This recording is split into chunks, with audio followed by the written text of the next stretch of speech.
Have you ever seen a building with huge, ugly cracks? Or worse, pictures of a collapsed floor? You might think it was a freak accident, but here's a secret. Most concrete failures are not accidents. They're caused by simple, preventable human mistakes. Today, I'm going to show you the 7 most common ones, so you can spot them a mile away. First, let's get a basic concept straight. Concrete is incredibly strong, but only in one way. Compression. Imagine squeezing a brick. That's compression. Concrete can handle a massive amount of that, but try to pull it apart or bend it. That's tension, and it snaps easily. That's where steel reinforcement, or rebar, comes in. Steel is fantastic in tension.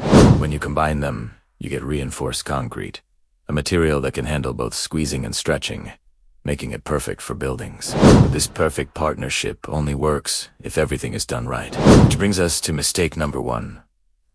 Wrong rebar placement. Steel rebar is the skeleton of your concrete structure. Its position is calculated by engineers down to the millimeter. If it's placed too close to the top or bottom surface, it can't do its job of handling tension forces correctly. Instead of the concrete and steel working together, the load goes straight to the weak concrete, causing it to crack almost immediately. This isn't just an aesthetic problem. It's the first sign of a much deeper issue. This leads directly to mistake number 2. Not enough concrete cover. What is concrete cover? It's the minimum thickness of concrete between the rebar and the outside air. Think of it as a protective shield. This layer is crucial because it keeps water, oxygen, and other corrosive elements away from the steel. If the rebar is too close to the surface, that shield is too thin. Moisture gets in, the steel starts to rust, and as it rusts, it expands with incredible force, pushing the concrete away from the inside out. This is called spalling, and it's a death sentence for a concrete structure. Without adequate cover, the steel's life is cut drastically short. Next up, mistake number 3. Poor compaction. When fresh concrete is poured, it's full of tiny trapped air bubbles. If these air pockets aren't removed, they create voids and weak spots inside the hardened concrete, a condition known as honeycombing.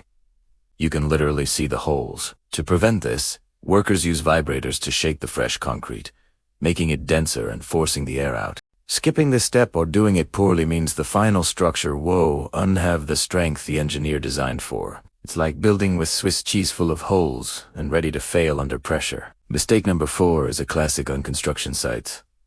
Adding too much water. The water-to-cement ratio is a critical formula for concrete strength. Sure, adding extra water makes the concrete flow easier and faster to pour, which might seem tempting on a hot day. But every extra drop of water drastically weakens the final product. The excess water evaporates, leaving behind a more porous and brittle concrete that will crack easily and have a much lower compressive strength.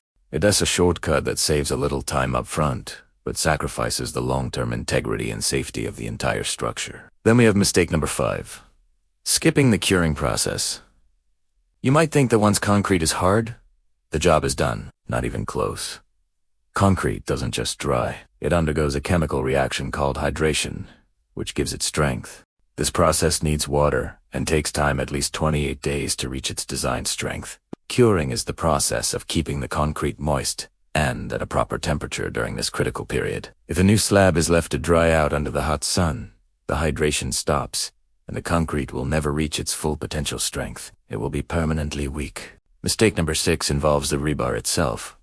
Using the wrong size or spacing. Engineers specify the exact diameter of the rebar and how far apart each bar should be. This isn't a random guess. It's calculated based on the loads the structure will carry. Using smaller bars or placing them too far apart means there isn't enough steel to handle the tension forces.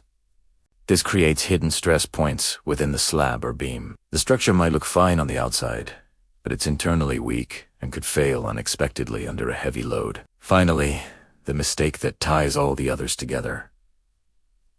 A lack of inspection and supervision. You can have the best engineering design in the world, but if there's no one on site to make sure the work is being done correctly, mistakes are bound to happen. A good site supervisor or inspector is there to check rebar placement, verify the concrete mix, ensure proper compaction, and oversee the curing process. They're the quality control that turns a good plan into a safe, strong building. Without that critical oversight, even the most detailed plans are just pieces of paper. So, how do we prevent these catastrophic failures?